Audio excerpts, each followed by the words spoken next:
people because it ain't all that. Listen, whenever you see me get married. Used to be. No. If I got married to her, and that means that she didn't had the good shit. Yep. She didn't already had the good shit. She had the top shelf dick. So when that's gonna happen? Because you 44. Right. Well, I'm feeling good. I don't know. Listen, I'm feeling good right now. I don't know. That's really one of the benefits of being. That's one of the benefits of being dudes. We can work. We can work out. We can do whatever and feel amazing at an older age. Amazing. Keyword workout. With little effort. Say that all the men you need to go work out. You need to go lift weights. You need to have some stamina training, some strength and conditioning, because that equates to your libido. And do your Kegels too. Because girls say y'all out here nutting real fast. So do y'all Kegels. Baseball or something. Okay, so philosophies on marriage. It's a possibility for both. Possibility. I think it's more for you over here. But some of the stuff you post on Facebook, I don't know. You be trying to really start a hornet's nest all the time, and I'm just like, why do you need attention? Get you a woman. Well, I've always been kind of the provocateur. I like getting conversations started, and I want to get married. And I tell people all the time, like, I would love to get married. I would love to have, like, that stable family structure.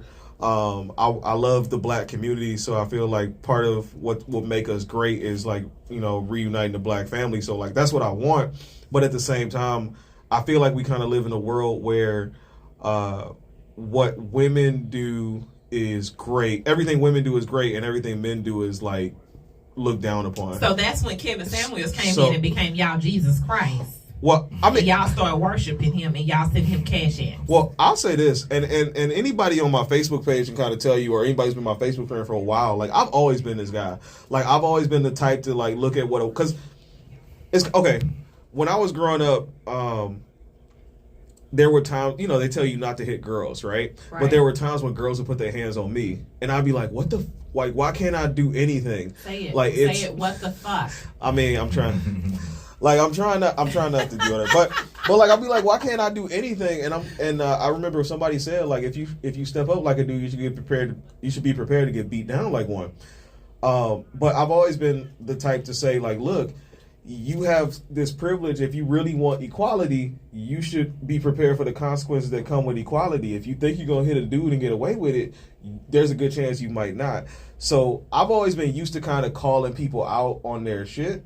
And especially these days with women, it's just now that I do it, people give credit to Kevin Samuels because he's the main face of everything. Well, you're always promoting him. If you just told your own, you will a lot. If you just gave your own opinion, we didn't even know you was associated with him. Well, these are all that you felt like he's y'all savior. It seems like he's y'all savior. Y'all bow down to him. Y'all send him tithes and offerings, and that's what it feels like. Well, I'll say this about for me, and then as far as like a lot of other black men in the community.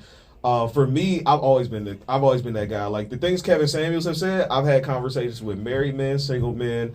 I've heard anecdotes from celebrities, business people, like all kinds of people to kind of give an understanding of what. And I've always, this is gonna sound weird, I guess, but I've always had a fascination with pimps, like because a pimp can get a woman to go out have sex with somebody and then give him money, and I think that's like a very fascinating thing. So the mindset of women and how to talk to women, how to deal with women, I've always been kind of intrigued with. But now we're at a point where, I don't know, it just seems like whatever a woman does is great. But as far as Kevin Samuels and the rest of the community goes, I think what happens is, like, 70 to 80% of black kids are born out of wedlock. A lot of kids grow up without dads in their lives, positive male role models, and what Kevin Samuels has done is kind of give like some kind of affirmation for guys in the way that they feel, because they grew up around a lot of like I grew up in a family of strong women. What y'all needed was a savior.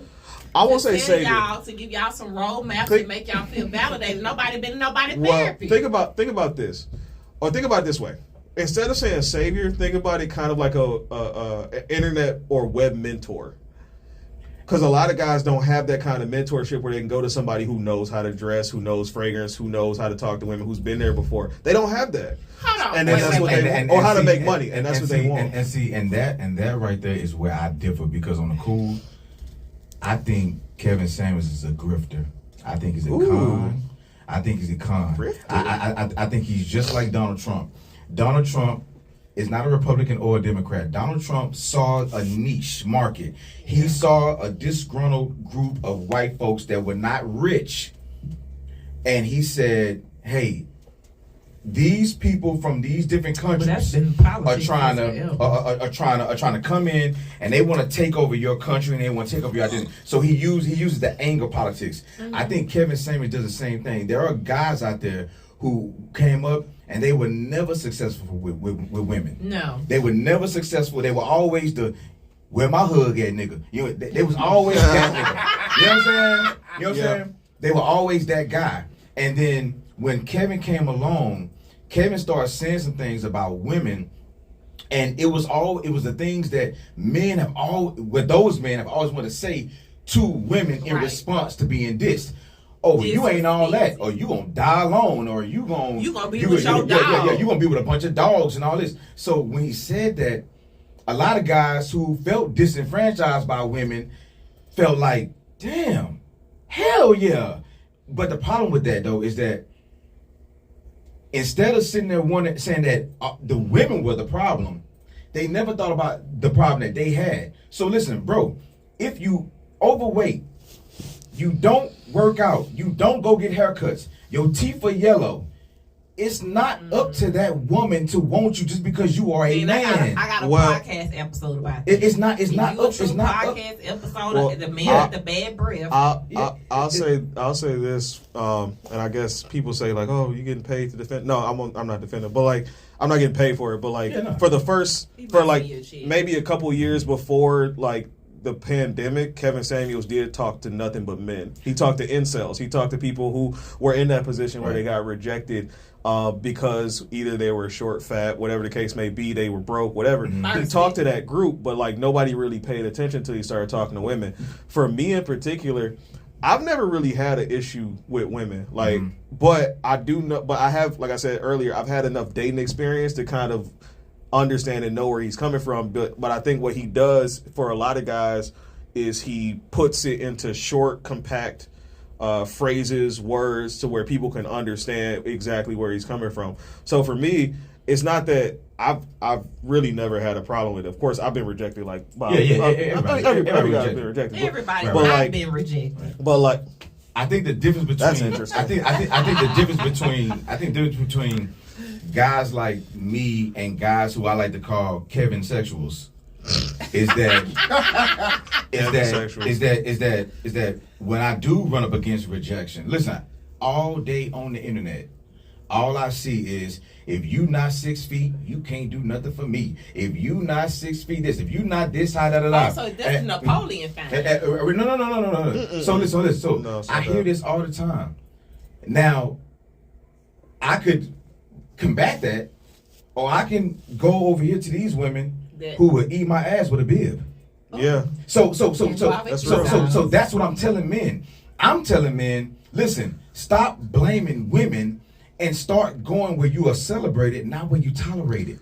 If you a big boy, guess what? There are girls out there who love big boys. Yes. They love big boys. They love a belly. Listen, if you a short dude, there are women that love short men. I'm a testament to that. But pause. It's women out there. We want regular sized penises. Don't come over here with that little beanie. Don't come over here. Don't nobody want to celebrate that, tolerate that, Lord. Accept that. Right. We want average size. So what I've been trying to tell men for fucking 10 years on Facebook is like, stop blaming women, and you need to blame yourself for chasing those women. If this woman says, I want me a man that got some money, either get you some fucking money or leave her alone.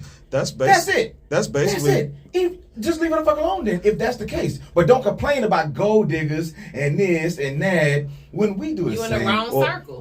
We do the same thing. Just like women want a man that got some money, I want a woman that got some ass. Well, we do the same. That's basically thing. That's basically the message of the entire manosphere is like, look, you need to level up. Wait, did you come up with a new word? No, the manosphere. It's a thing. It's the manosphere. It's a thing. The manosphere is just, it's a bunch of guys who get together and basically talk about men's issues, but also the issues they have with dating and women and everything. But like, it covers a bunch of different things from like MGTOW, men going their own way to incels to black men travel to a lot of different Kevin things. Samuels is the king of the manosphere. I won't say he calls himself the Godfather, but like he's probably the most popular name in the manosphere. Popular name. You got a bunch of. Let me tell you something. It's a lot of people in the manosphere. One day I fell down this whole manosphere rabbit hole, and man, listen. At first it was good. It was guys telling guys, "Hey guys, listen, be on your purpose. Be on your purpose. Handle your business. Go start a business. Go do this. Go make money. Go do this, and women will come." I love that message. Yeah. That means don't chase women, because listen, you can never lose money chasing women. You know what I'm saying? Whatever the fucking time I've been drinking, you made the strongest drink. I'm sorry, but I'm tipsy too. But you know the saying. At first, when I started delving into the manosphere, it was guys teaching other guys how to be men. Yeah. But somewhere, just like anything, just like when you have a regular Republican and then you have an extreme right Republican, right, or you have a liberal and you have an extreme left liberal, yeah, the manosphere is like that too. So you may get in the middle where there's a guy saying, "Hey guys, be on your purpose, work hard, be an upstanding guy, dress nice, be presentable." Then you got another end, they hate women, and I don't care what they say, they hate. Yeah, they hate women. They hate their man. When they say MGTOW, when they go MGTOW and red pill, that means they are saying that they've already made the determination that they have this thing where it's like red pill, purple pill, and blue pill. But the red pill guys are guys who basically have said, "Listen, women ain't shit, and we ain't fucking with them." Western women. Yeah, Western women. Because there is a section of the manosphere that's like black men travels, which. What you're kind of noticing now is that the things that have happened in the black community, like the things that happen in America are happening in the black community first. So black men for a while have been under this mindset of like, look, man, these like our women are kind of hard to deal with. It's kind of hard to marry. Yeah, so we just kind of do our own thing. So now you see a bunch of other men in other places do like kind of separate from their women because their women are doing the same thing. We're not approachable. Black men. That's an old one because I'm a millennial. My generation they got a problem with fellatio. I just don't agree with it. Like I'm gonna tell you, guys who go get women overseas are guys that feel like, you know what, I can control this woman. Let me tell you something. I was in the Navy. I've been to Thailand, Philippines, Australia, Russia. I can make a long list of where I've been. You went to the place they all travel to. Exactly. Let me tell you why they go there. They go there because I can get this woman right here who is broke as fuck, and I can show her running water. And electricity. And you know what I'm saying? Like I can show her things that she ain't never seen before, and I can do it. Door opener. You know what I'm saying? And I can do it on the cheap. So these are dudes who have said, "Oh, these women out here are too difficult." No, they're not too difficult, but they may require you to have some fucking hygiene. A little less. You know what I'm saying? They may require you to actually have some goddamn upkeep about yourself. Whereas over there, they just want a visa. They just want to come over. Listen. You would go over there. I've seen dudes in the Navy that I know for a fact they not pulling women in the United States, but they'll go to the Philippines and pull a girl who look like a damn supermodel. Now she dirty, but I mean, you don't give her a bath. The expectations are a little lower. She's a supermodel. Their expectations are way lower. Again, well, they don't know what else is out there too, because those same guys, they'll marry those girls, they'll bring them over here, and then them girls will take them to court because they want to live that high class American because lifestyle. Listen, Eddie Murphy told us a long time ago when he married Fufu. When he met her, she was butt naked on a fucking horse with a bone in her nose. Who is Fufu? You need to go back and watch Eddie Murphy Raw. I need to go back. Let me tell you something. Listen, and then all of a sudden she said, "Eddie, I need to go back. I want half." See, she started getting with American women, and she found out that, wait a minute, if you living in California and this nigga fucking up, you can get half of his shit. You get half his shit, and have access to other high class dudes because you've been with high class dudes. So that's true. It's the circle, Kim Kardashian. It's a very what's the word? Not nepotism. It's assimilation. Incestuous. Yeah, it's like very incestuous business. Once you in that circle, like we get mad at other women that always dating high profile people, but that's their circle. Yeah, that's their circle. They're not they just get passed around. That's why I'm not mad. I'm not mad at Lori Harvey and all these girls. Right, I'm not mad at her either. You know what I'm saying? Can't be mad at I'm not mad at Lori Harvey because that was an upgrade from Future, because Future is a bottom feeder. I don't care what nobody say. But at the same time, even Future, he got he's making too many fucking babies. That don't make him a bottom feeder. That don't make him a bottom feeder. That don't make him a bottom feeder. Now, if all his baby moms was ugly, then maybe. But like, that's what we judging. Status on is how your baby mama look. Yeah, I don't consider Future a bottom feeder. Listen, he's 6'5". He's a rapper. He's a 6'5" rapper from Atlanta with a lot of money. Now, if a man is a certain height, certain caliber, that's that slave mentality. He must be good, so we gonna bring. No. It's not even. He must be good. It's just the fact that like he has all these qualifications that kind of get him in the door. What fucking qualifications? No. As a guy who's under 6 feet, under 6 feet tall and a teacher. Like, I could tell you, like, having a certain amount of money will get you in certain doors with women. Being a certain height will get you in certain doors with women. He just has a lot of access that normal, average people won't have. Now, see, I told this story the other day. I told this story the other day on Facebook. And truly, like, I honestly feel like that some of this stuff, I think is more internal with guys. I think sometimes guys really downplay themselves.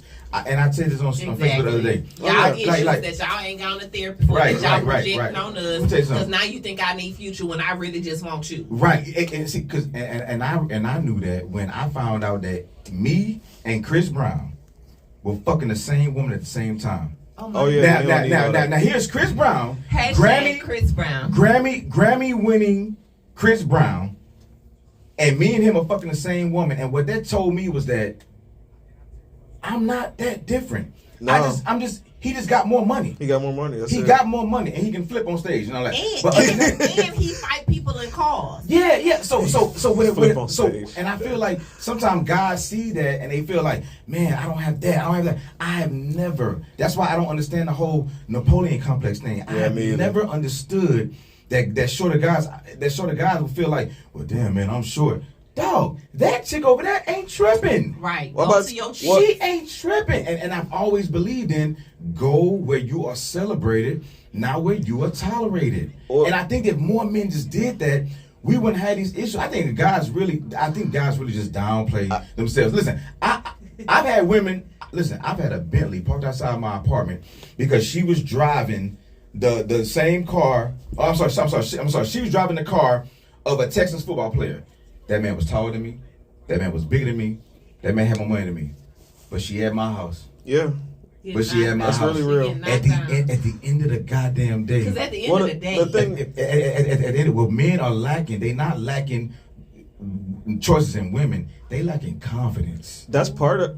I'll say that's part of it. That's lacking confidence. I'll say for sure that's part of it. But what also happens is, and this is what you see on Kevin Samuel's show. There was a point in time where I like took in a couple hours of his show like every day. You've taken in, but I've taken a lot of content. I've taken a lot of Kevin Samuel's content. But what I will say is that what you will get is a lot of women who are very much average or so looking for guys who are way above their means. So I think it kind of works both ways. Is that guys kind of have this overinflated sense of ego or a sense of themselves, and then women on the same side, they want guys who they don't even really qualify for. And that brings us to the high value man question.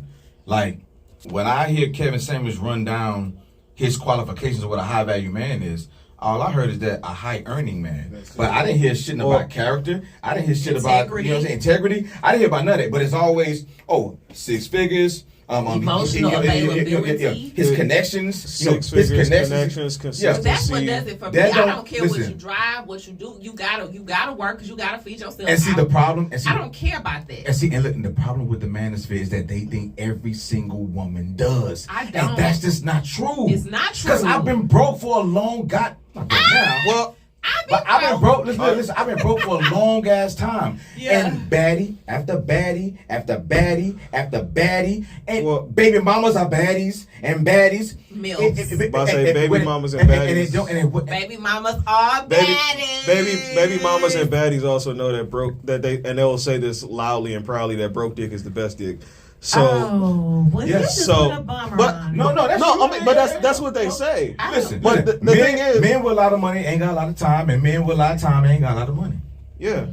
Would you rather have a dude who ain't there, a lot, who can smash you like maybe 2 to 5 minutes at a time, or a dude that's always there who can give you the hour, whatever? But like sometimes women get both. You find that median. Like some people. What I say is, listen, I live in a gray area. I got a job, so I can't do that. Listen.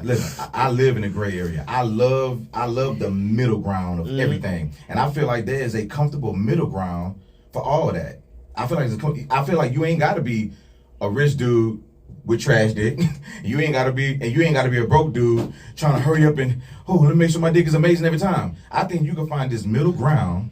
Well, it's all about intimacy and availability of your emotions, and that's what I feel like is absent. Kevin Samuel's philosophy is that there's an absence of intimacy and emotions. Right. It's list of statistics. There's statistics, and we don't know nothing about this man. Y'all around here giving him y'all tithes on the 15th and the 20th, and y'all don't know nothing about him. Just the first every month of his Patreon page. And his Patreon, y'all can cash out me. How about that? Cash me outside. How about that? Y'all giving money to him, and it's no real criteria. And I did my research, and see, thing is, I did my research on Kevin. See, I watch Hours of Kevin too, but to debunk him.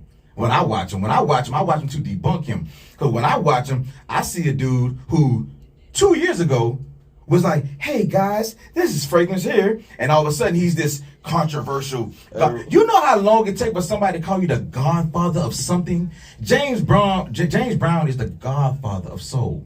You know how much work and time he put into that. This nigga made a video and it went viral because of World Star. And all of a sudden, he's a godfather. How? How? This man was a cheerleader in high school. He was calling goddamn godfather. He was calling himself the godfather before. He was a cheerleader in high school. He was a dancer. He was a dancer in high school. And all of a sudden, he's a godfather. He's not a goddamn godfather. That's what he's speaking for. And thing is that, like, listen, there are some things he says that I agree. One of his deacons didn't know that. Did you know that? No, I'm thinking about the high school picture he had. And I can't think of whether it was whether he was a cheerleader or a drum major. No. It matter? It said Kevin. Yeah. No. It matters and it doesn't. No. First of all, it said Kevin describes himself as unique. Yeah, that motherfucker a different kind of dude.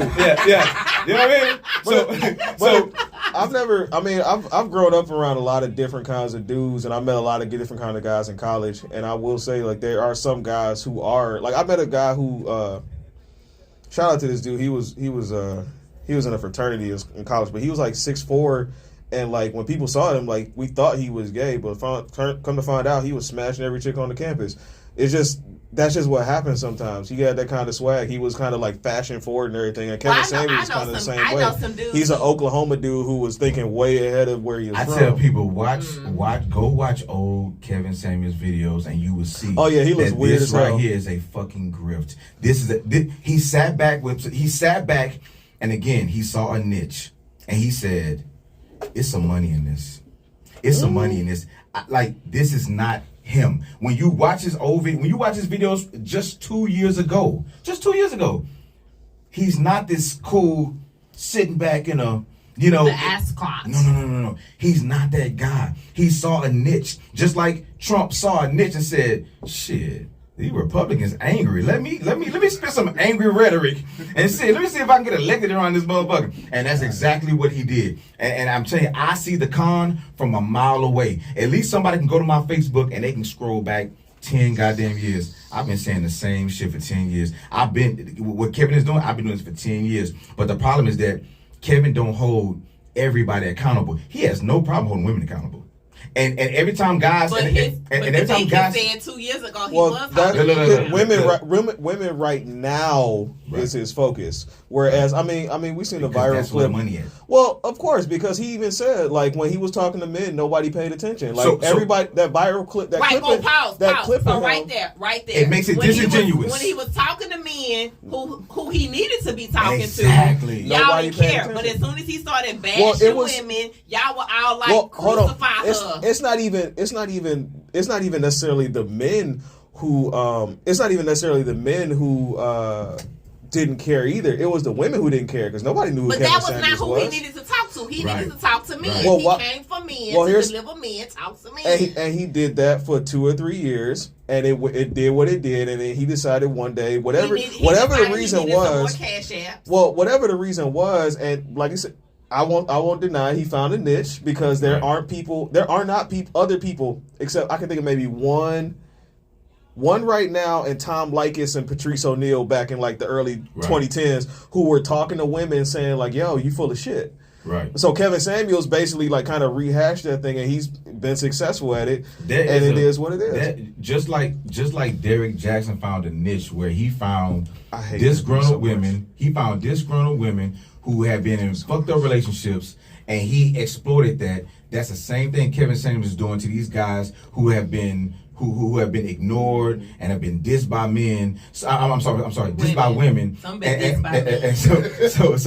So Kevin found that opposite universe, that opposite niche, and he's doing the same exact thing. And it's comical to me to see the same men who shit on Derek Jackson so much for pandering don't see the pandering that Kevin Samuels does. They always try to point out these. It's literally 2 videos where he spoke to men, and he basically is like kind of talking down on the guys or whatever. It's 2. Listen, when I tell you I've done my research, it's 2 videos. Listen, anybody watching this, I will cash up you $100 right now if you can find me more than 2 videos where Kevin Samuels is addressing men in a negative way. He don't. The money. I won't say it's negative, but I can find them. The money. You got $100 coming to you. Let me tell you something. The money is addressing black women in a certain way, and my problem is that it's the way he handled them. Yeah, when he told that woman she was ugly and that she didn't deserve a certain type of man, I was like, he told that little dark lady that had the cleaning business she was ugly. You talking about the bedroom in business? No. He asked her. He asked her on the app. He's like, "What do you rate yourself?" She said a 5. She said 5. A 6 with makeup. I give it that. And then she says, "My body's not a 5." Yeah. He's like, "No, that don't matter." Yeah. But she wanted. She was 35, 36. She had a teenage son and a sketchy baby daddy situation. As a man who doesn't have any kids or whatever, what's a sketchy baby daddy situation? This was the way she explained it. She said that the baby daddy situation is kind of iffy because he's not a business owner, not entrepreneurial minded, blah blah. She's not who she wants him to be. So if you in that situation, as a guy, I'm looking at you like, okay, you got a teenage son, which means that me and him, if we get in, if I pursue you, we're gonna buck heads eventually because I'm not his dad, and then you got a sketchy baby daddy, and it can't be drama. My son is perfect. Listen, you can say that, but like, because my last girlfriend had 2 kids, right? So I kind of can get it from the point of like, I don't want to date a woman with kids anymore because it brings on. Because that's extreme. What happened with you, an old girl and the 2 kids? Because that's extreme. I don't want to date a woman with kids. Well, for one, if a woman has kids, there's a good chance that she's probably either only give you 1 more, or she's not gonna want any more. You taking care of a kid that's yours. I mean, that's not yours. You don't right? want to do that because Kevin said that's a no-no. Kevin 3 and 2 said don't take care of kids. Well, because you put in an investment of somebody else's legacy. Oh my and then gosh. what the fuck are you a teacher for then? But then that's what we do every day. Right. But the thing is, I don't put my money into them kids just like that. Like that, I don't raise them. I don't feed them. And even then, if that's not my child, I don't have full reign of discipline over that child either. But what's the discipline? Hold on. Breaking people in the slave bunkers? Like, hold on. It's not even that because if that's your child, right, and I'm stepfather, bonus dad. At the end of the day, you still have say over how I discipline your child. You still have say over that, right? But on the flip side of that, I'm still paying for that kid. Well, I'm still paying all the bills. Kevin Samuels, how do you want to discipline my child? Do you want to punish him? It's not even about probably pop him on the ass a couple of times. It's not a box with him real quick, or do you want to degrade my child, put him in a box in the yard with sweat him out? Because that's differences. Men be different. You can discipline my child, but you can't kill my child. Hold on. But the thing is, you just said you can't, right? It's under your but it's under your control. And what that means is, at the end of the day, there is a neutered man in your house. Oh, so especially if you have a boy, because boys tend to be a little bit more rambunctious than girls. I can't do anything to that boy unless you give me permission. I have castrated the man I love because I had a child that's a male that was based off his daddy's sperm. Well, no, you didn't even have shit to do with me. Well, at the end of the day, so I can't discipline him how I want to, but you still expect me to contribute to the household bills, which go to feeding that, and the groceries that go to feeding that child. When you want me to pick him up from wherever you got because you busy or gotta work, I still gotta do all that. There's a lot of stuff you gotta do as a bonus dad. I want to say this. And then on the flip, this is what I've been trying to get to this whole goddamn conversation. Yeah. This type of shit right here. Okay. Let me finish my point. Like what happened with me and my ex when me and my ex broke up. I had already developed a good relationship with her kids. Now I have to get over the hurt, not only of losing the relationship, but the relationship that I built with her two girls. And they didn't do anything. Why you broke up? Now see. That was a whole other story. It would take me 45 minutes to explain. Now see, that point right there is very valid. The last point. Everything else, it all comes down to a dick. It all comes down to a pissing contest. It all comes down to a man feeling like I gotta control every goddamn aspect in the house, and you really fucking don't. Let it go. Like, all right, you're like I feel like, and I think that's and in the manosphere, these are listen, this is the reason why I decided that I'm gonna start my own YouTube page, because I feel like that you have these two worlds where there are men who are shitting on all women, and then you have women that are shitting on all the men. Yep. And the problem is that there's nobody in the middle to say, hey man, self-accountability over here, self-accountability over here. The problem is that there are some. I will say one of my friends turned me on to like Stephen Hicks and I don't have somebody else, or Kevin Hicks or somebody else. Middle of the road person. I'm a both sides of the coin person. I'm a female. Because I definitely understand that fear of like being in the house with a rambunctious. I mean, like I think a baby boy. You know what I'm saying? I think what I'm saying. You know, I think a situation like that. But at the same time, though, I think about my own situation where my son. The mother of my child was finna get married, and I decided that, hey, I want to have a conversation with the man. We sat down. I took him out for a drink. I said, hey, listen, you are the man of that house, and not only do I respect that, but I'm gonna make sure my son respect that. All I ask is that when it comes down to physical discipline, let me or his mother handle that. Now, anything else other than that, take his Xbox. You know, tell him he can't go outside. You know, ground, do whatever you need to do. But all I ask is that when it comes to the physical part of discipline, like, let me do that part. He understood because he actually had two daughters who the mother of his child was being raised somewhere else. So he kind of understood that. And I think that before we start just saying that a blanket statement of being with a woman who has kids is just a no, is that every situation is different. Right. You don't know the situation. You haven't dealt with the hurt of being subtracted from those kids and whatever happened in that. You can't just blanket and say I'm never gonna be with a woman with kids. I don't pump my son up because I know kids. I'm a high school teacher. Mm-hmm. When I say I have a good son with a good heart who will obey any man I bring into his life, that is who my son is. So I can't, he's not a baby kid. Right. So for that reason, I'm not going to let any and every man come in there and just disrespect my child, because I know I got a kid with a good heart that's going to respect you, that's going to obey you, that's going to honor you as the father of this house, a bonus dad, or whatever you want to be called. But if you sit up here taking the tally on, oh, I paid for this. Right. Or you disqualifying this. This beautiful woman. You may have access to an amazing woman, and you disqualify her right off the bat because she got kids. Yep. No, man, you are missing out because there are some great women, and that's. I don't have kids, and maybe that's why. I don't have kids, and maybe that's why. But like, if I meet a woman who has children, I'm just like, no, because like I said, I've been through it before.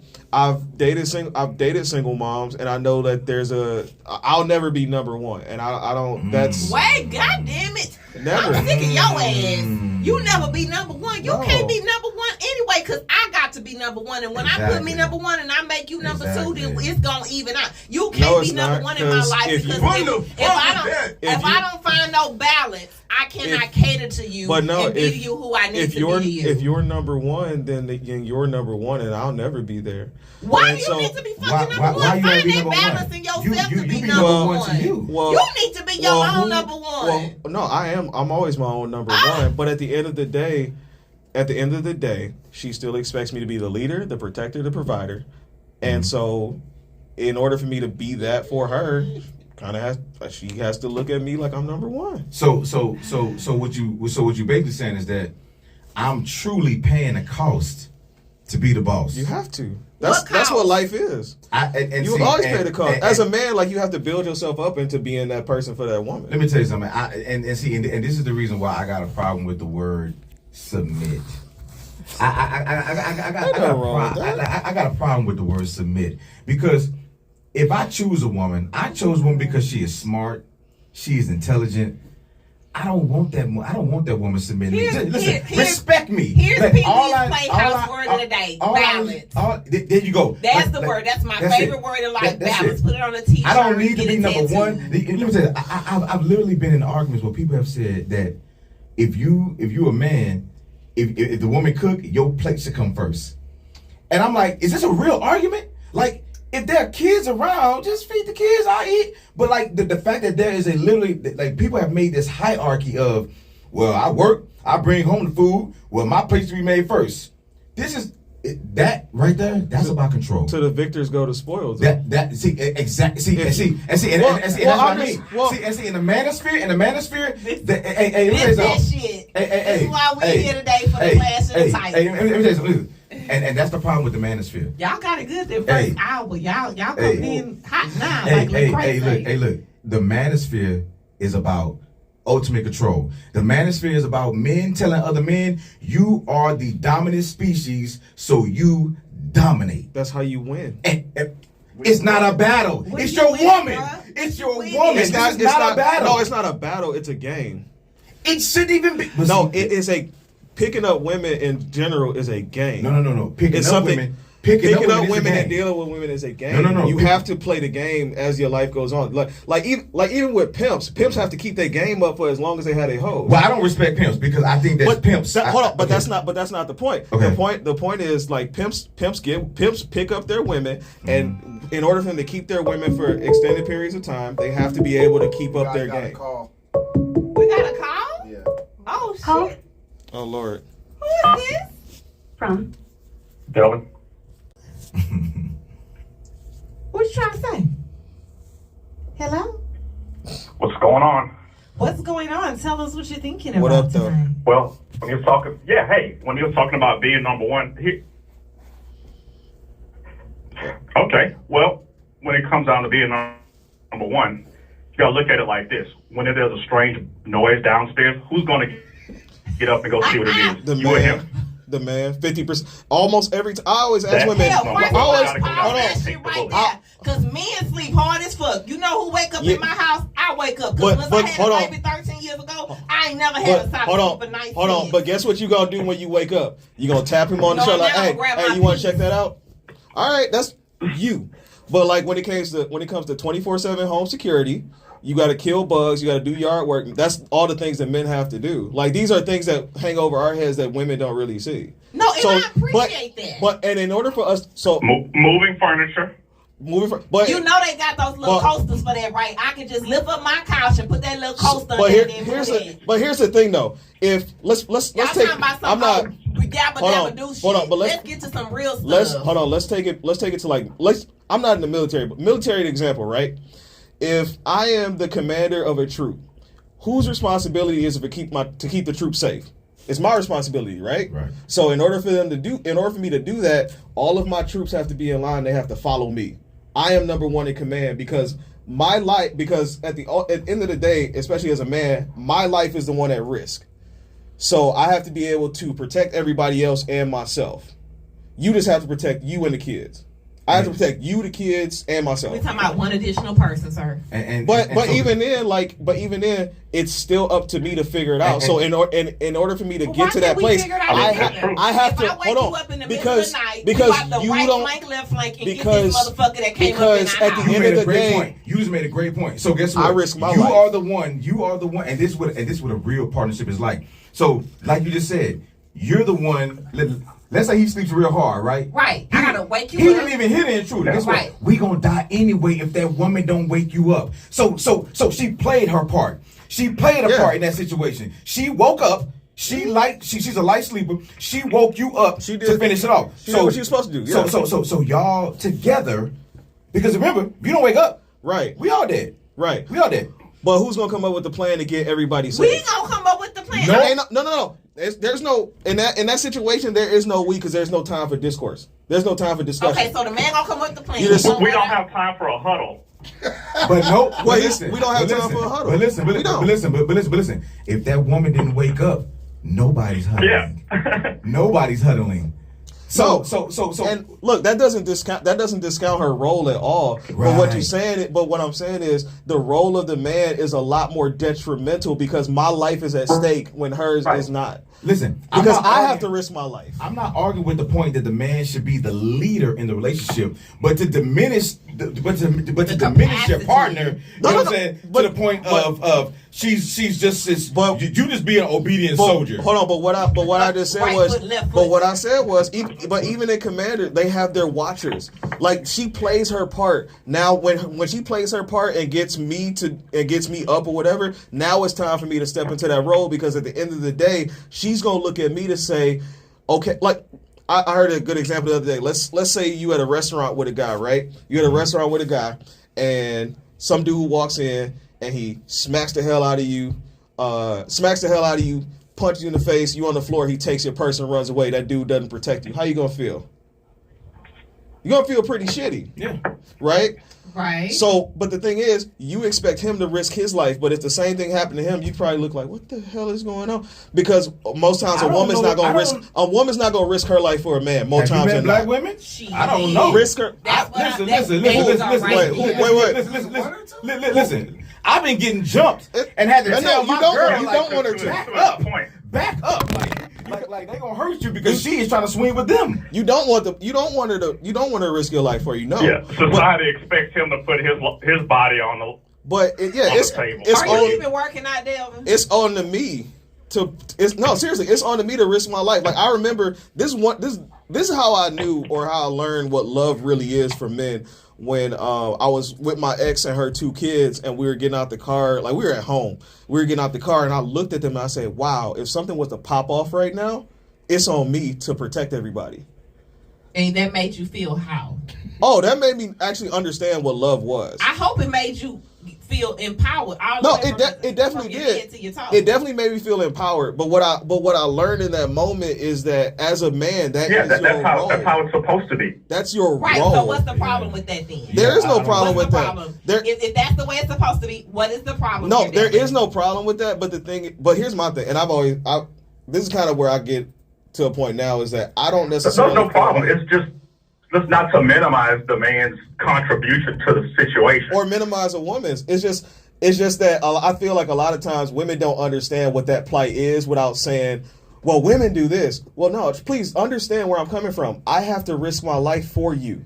Like, that's the expectation. And really, that's a lot of men's natural instincts. We got a lot of I can pull up articles of like black men protecting black women. And I want a black man to protect me. Right. I'm not racially profiling, but I love black men. I've never been with anybody except a black man. But at the end of the day, I'm going to also, if in the situation, I'm going to protect my black man too. And that's on every front, health, spiritual, in a confrontation or whatever. You scrapping, I'm finna be blocking. I guess my issue is that let's to your point. Let's say we do have that burden on us. Why is it a bad thing? And if if you have that burden on you, do you think that because I have that burden, not only do I think I'm number one in my life, but you should think I'm number one in your life? Well, I think it's not even necessarily like the burden. And I hear this a lot when people say, when women would say like, "Oh, he held his money over me, that he was paying bills and stuff." Right. And sometimes I just think, what if that dude was just asking to be appreciated for what he did? What you want, a blue ribbon? No, I'm not talking about blue ribbon. But what I'm saying, like, okay, so manosphere stuff, but but this is also my life experience that's kind of taught me this. Men love through their protection, provision, protection, their provision, right? Okay. So if I take that away from a woman, that's essentially me cheating on her. If like that, the example of me, the dude smacking you in the restaurant, taking your money and stuff, and I don't do anything, like that's my protection, that's my provision. Like if I take that away from you, then I don't like you anymore, right? Okay, pause. Delvin, are you still on the line? Yeah. Delvin. Yeah, I'm here. I'm listening. I just want to say, I'm here. Is there anything else you want to say? Because I want to give you about 30 to 60 seconds. Wait, hold on. Let me do this for Delvin. Okay. Is there anything you want to say?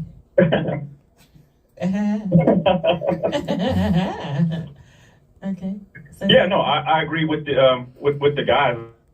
I mean, you have to not minimize what the man contributed in a life or death situation. Society doesn't expect you to jump out and take a bullet for your man. I mean, you may do that, and that's great, but society at large doesn't expect women as a group to start, doing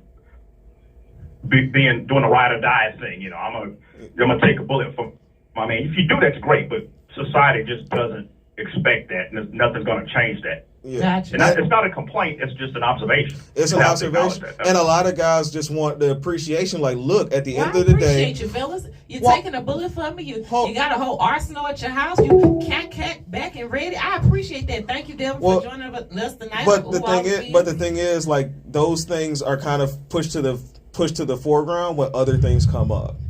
And so, like, when a woman says, like, oh, he held up that he paid all the bills and stuff, well, I think of it in a sense of, like, they were in an argument. He brought these things up to say, like, look, I'm showing you. Can you do these things for me? Well, that too, but also to say, like, look, because when I learned what a man's love is, I'm not afraid to lose money for you. I'm not afraid to risk my life for you. But that's lose money for them kids that don't belong to you. That's love, but.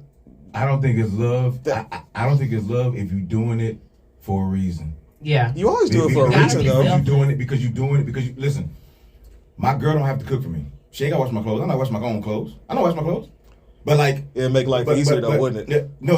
And guess what? And she does make life easier for me. She does make life easier for me. But guess what though? Like, she's not, at the end of the day, she's not asking for a ribbon at the end of the night either. Right. I'm not giving out no blue ribbons for you to take the trash on the curb. I can take the trash to the curb myself. Like these are things. She's not asking for blue ribbons. No, she's not. Mother's Day, Valentine's Day. Why don't you send me flowers on random days like I do? Why don't you do any candy? But and that's fine. But the thing is, men don't expect that stuff, and then oftentimes it's only on those days. It's my birthday. It's anniversary. It goes back. Listen. Hey, listen. This goes back to the first hour of the conversation when I said you choose the women that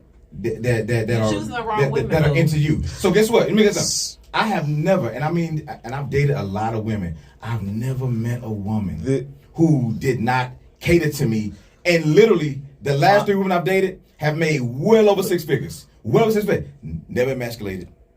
Never got told, well, you won't make as much money as me. I don't know who y'all dating. I don't know who y'all dating. Well, I'll say this, and this is, I guess, kind of my fault. I've always kind of spoken on the side of the guys who don't get, but like when I look back into my past, like I've been that guy. Like I've been the place where like, they say like women don't take men out on dates. Yeah. I've been on like, women have taken me on like 4 or 5 dates this year already, right? But the thing is, I understand that there's a lot of men out there who don't have the same privileges I do. But the thing, and I tell those guys too, like, these are the things that you have to do. There's still some hurdles that they can't climb. Right. But at the same time, on a lot of instances, and again, I've talked to married men who've been in relationships, single men. I've talked to all kinds of men about this because I don't just think stuff and then just ride along with it. I always test it. Well, you just have to I mean, you have to get the right kind. I mean, if you're the right kind of guy for the right kind of woman, these things will happen. I want you to come to conclusion that it seemed like you trying to front for both teams. Either you'd have had these good experiences, you gonna talk about that. I've had good and bad. Or you gonna keep being. It seemed like you hurt. Oh, I've had good and bad. I'm not hurt. Okay, this is just life experiences. Because I've always said, like, if I gave like either the number of women I've dated or my body count, it's not gonna matter. Like it's whatever. But like I've had enough experience to know the good, the ins and outs, the good, the bad. I've heard everything from I've had women take me out on dates multiple times, and I've also had a woman turn me down because I didn't have anything above a bachelor's degree. Right. Gotcha. You know, so I've experienced all sides of the fence. It's just like I kind of know what's out there just because my experiences have led me to see those things. But you know what's out there according to the women that you've chosen. Listen, I've met some women, just like I just bragged about the women that I've met, I've also met some women who are absolute fucking lowlifes. But what I'm not going to do is, I'm not going to put that on her. I'm not gonna put that on the next woman I meet. I'm not gonna put that on this. Those were the choices I made. Yeah. Like I did not properly vet that woman enough. All I saw was big ass, hip to waist ratio, and that was good enough for me. So whatever happened to me later on down the line, that was my fault because I didn't vet that woman enough. But I do notice that the women that I've actually vetted, I've had conversations with, I've talked on the phone, we've had hours conversation. Those women have always turned out to be very amazing, solid women. Yeah, but at the same time, like I'm just speaking the black community, the marriage rate in the black community is so low. At some point, you and we've been in the matriarchy since the 60s. So at some point, you kind of have to ask yourself, like, why is it we've been in the matriarchy since the 60s? Yes, we have. We have been in the matriarchy since the 60s. I have a whole show about this and how this happened. But like when Medgar Evers, Malcolm X, Martin Luther King all got killed. Not to mention the Prison Reform Acts of the 1960s with LBJ in the 1960s. We had Vietnam. We had the crack epidemic. We had the AIDS. We had AIDS. We had Ronald Reagan. Mm-hmm. We had the Crime Bill of 1994 that took all those and the 13th Amendment documentary took all those black men outside the homes. Not to mention all the other things. Like I'm from Michigan, right? Mm-hmm. So all those factory jobs that were in Detroit that brought Detroit to 2 million people. All those jobs left. So you got a bunch of unskilled labor. So the black but the black men were taken away from the homes. Their money was taken away. They couldn't support. So now the women had to support, and then the women became the matriarchs of those families because the men were seen as not strong enough to do it. And then in the 1965 Moynihan Report, the government gave black women the option of black women to have money. Or this is welfare. You can't have a man in the house, or you get married. And what they found was that a lot of those black women chose the money over the men because of whatever they felt like they could. They took on feminist ideals. Because they took on those feminist ideals where the white feminist ideals, their issues were with their men and they didn't have the same issues. Black men and black women have been working together in an equal rate since we got out of slavery because we couldn't hold it together on our own. We've always been equal. But when you take the money away from the man, the woman has to step up, and now it's like, oh, I don't need you, so I'm going to tell my kids, like, look, prepare for yourself not to need you. Wait. Not need you? We need each other. Or I'm not finna tolerate your shit. Do you understand that like 3 out of 5 black women have been molested? Yeah. By black men. Okay. So you're not. So a lot of times when a woman chooses welfare over this man is because that man ain't shit. You think so? Like, listen. I think that's a perspective thing. No. Okay, let me ask this. You do at least accept the fact that there are some men that really truly ain't shit. Oh, absolutely. Okay, so listen. All those people that Ronald Reagan locked up, listen, Ronald Reagan era was horrible. Do you think all of them didn't deserve to go to jail? Like, listen, when I was coming up, I'm not going to say that at all. Listen, I made a choice to sell crack. My brother worked at Sonic. Okay. I took them chances. You did. So if I would have been locked up, somebody would be out here talking on my behalf saying, no. What? I wouldn't. No, I'm not saying. No, I had choices. I'm not saying that I had choices and I made my choices. Well, you also have to understand too where the whole idea of selling drugs came from. Like I said, I'm from Detroit. Those jobs were taken away from them. They were unskilled labor. What else did they have to do? Okay. So, but the thing is, and I notice this when I walk through Walmart. I say to myself all the time, I'm walking by killers every day because those guys still at the end of the day make money to take care of their families or the community. that's what they strive to do, and they're gonna do that the best way they can. It's just somewhere in the middle, especially in the 80s and 90s, we kind of lost that because the rates of kids born out of wedlock being raised by single mothers raised a lot, and a lot of guys lost that structure and that guidance, which is kind of why, going full circle a little bit, which is kind of why a lot of guys these days are looking at people like the Kevin Samuels and other people in the manosphere, because they're hearing things that sound right for their lives that they haven't heard anywhere else. But they haven't investigated because they have not gone to therapy. They have not dealt with it. I've been to therapy. And my thing is, I don't like. Listen. There's a balance with this. Listen. Balance. I would not be mad at Kevin Samuels. If he had, he would be more credible to me if he had more men on. Don't find your niche. Don't find it and be like, "Ooh, I'm gonna milk this till it's done." Because when you do that, it's not genuine. Now I know it's a Cash App grab. Because it's gonna take guys who are a little bit younger than you and not as experienced as you and say, "Yeah, that's how I be feeling," and pay this. But you're not giving the other side. What about us who ain't shit? What about some of us ain't shit? Okay, let's pause there. Because we can go on all night, okay? So I always like to end my show. Do you guys have any questions for me? Because this is my show. Okay. So, what do you think about Kevin Samuels? And listen, I can already predict this answer. But listen, I can predict this answer already. But without saying he's gay, without saying, you know what I'm saying, without saying stuff like that, but just like on his philosophy. On his philosophy, I just feel like he targets a certain group of women. I would first like to address the women who choose to go on there. I don't know what's wrong with you, boo.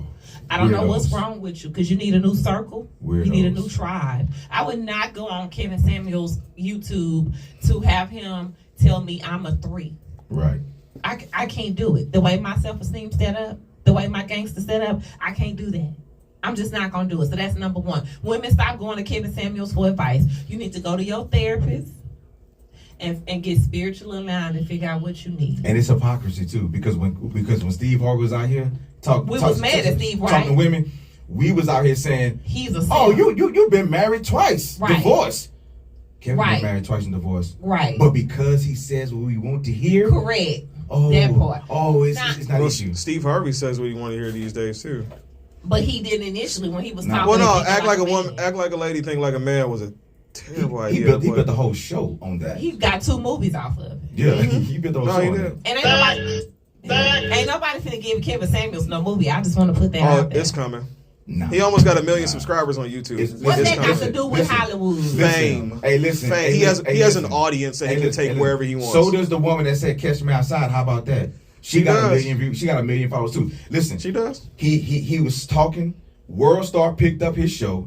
Picked up his clip, ran it, and he got famous. Kevin Samuels is a train wreck, and we only watch because we just want to see. It's just like when you're on the freeway, you want to see the accident on the other side. It's like reality TV. We just want to see, but it's reality. If this the day that this one girl clapped back. Here's the thing, because you can't clap back on him, because as a woman, naturally, we're going to subvert at some degree. If a man want to keep coming for me, knocking me down, trying to diminish me, I'm gonna let you talk. Right.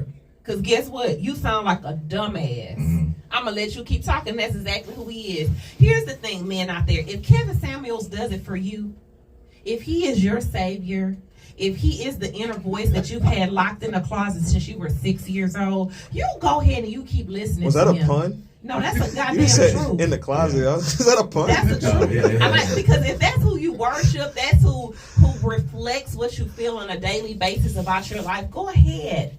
I'm just going to implore you to go ahead and seek therapy with a qualified therapist, not a Christian therapist, a regular old therapist that asks you questions about your life, who's going to help you figure some shit out. Not a fake image consultant. Not a fake image consultant. Not your group of friends that all of y'all are on the mega sphere, man sphere, or taking the red pills.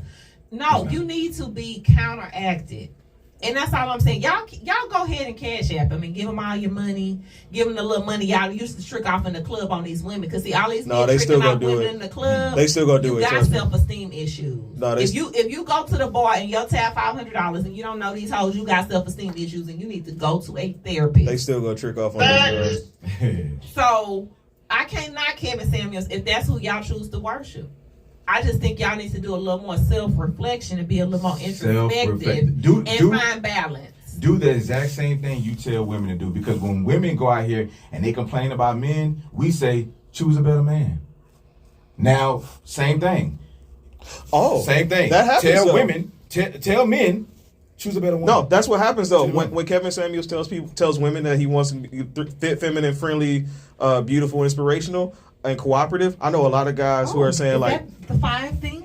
Fit, feminine, friendly, beautiful, inspirational, cooperative, and cooperative. So when he says that to women, like this is what men want, men are like, yeah, I want that. And so now they're going. I see men going for better choice than women because he's laid out the framework for it. So even when he speaks to women, and like we talk about like he's speaking to women and blah blah blah, and he's hyping up men.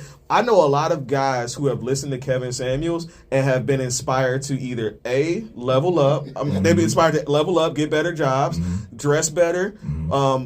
He's got me and a bunch of my friends into cologne and fragrances and stuff. Yeah. And he's also. Can you please stop saying that? What, fragrance? How is this a topic that this man is teaching y'all about colognes and fragrances? I just don't see what do you how mean, this how? is even a factor. Well, I'll tell you this. My dad, when I was growing up, he only had like Aqua de Joe and cool water. But I'm saying, but he didn't tell me. Y'all acting like this is the First of all, just clean your toenails and your fingernails. Let's start there. I don't see how this is important. But as somebody who has almost 20 fragrances in his collection right now. For what? Your body different smells on different days. You're right, but at the end of the day, when I go up and meet a woman and like I shake her hand, she's gonna smell something and it's gonna entice her. But what's the point if you want to eventually just control her anyway? If you want to control her anyway, like you want to control her, this is a part of the image consultant part. It's not about necessarily getting you to like work out right. It's about getting you in the door. Because we finna stop it because it's getting you in the door. We can. The sound man and the tech. The special perfect got something to do. Here, if this is just about image consulting and do that, Kevin, keep me out your mouth. Right. Keep black women out your mouth. Right. Keep women out your mouth. They call his show. And again, who did I address first? Yeah. I addressed these old insecure women. Mm-hmm. Why are they insecure? They are. I'm not going to let nobody, no man, no woman, no dog, can't talk to me like that. Hold on, but the thing is, I get from you that you have people in your circle who are going to tell you the things that you need to hear in order for you to be successful. A lot of people do not hear those things that they need to hear in their life to be successful. Not it. But there are people who are there who will answer your call, who will tell you the truth as flat out as possible. I know a lot of people who they go to the show, they hear the truth, and it's gonna sting a little bit, but at the end of the day, it makes them reflect on themselves. It ain't the truth. It's not the truth. Listen,